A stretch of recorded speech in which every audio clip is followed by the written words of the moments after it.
अ, देखिए सिद्धार्थ जी ऐसा है ना आपके कहने का मतलब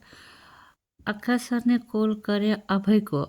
को बोले कि कॉल करके आकाश सर ने मेरी हाल पूछने के लिए ठीक है मेरा हाल पूछने के लिए बोले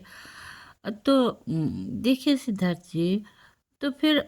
अभय ने आपसे बोला ये बात ठीक है आकाश सर ने कॉल करके मीना दी का हाल पूछने के लिए बोल रहे थे तो फिर अभय ने मुझसे कॉल क्यों नहीं किया आपसे क्यों बोला ठीक है तो मुझे कॉल किया ही नहीं अभय ने तो फिर दूसरी बात फिर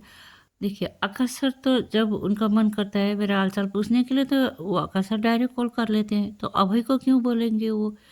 ये बातें मेरी समझ के बाहर की बातें हैं ठीक है सिद्धार्थ जी तो अगर आकाश सर को मुझसे बातें करनी होती थी मेरा हालचाल पूछना होता था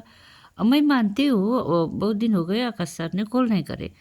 1 सप्ताह ज़्यादा ही हो गया शायद तो वो तो जब चाहे झट से कॉल करते थे पहले भी करते थे तो फिर अभय को क्यों बोले मेरा हाल पूछने के लिए तो अभय ने मुझसे कॉल नहीं करके आपसे क्यों बोला फिर मीनाती का हाल पूछने के लिए आकाश सर बोल रहे ये तो मेरी समझ के बाहर की बात है ठीक है मैं समझ नहीं पाई इसलिए आपको दोबारा फिर पूछ रही हूँ ठीक है तो ये बात ऐसी चीज़ें मेरी समझ के बाहर की बात है ठीक है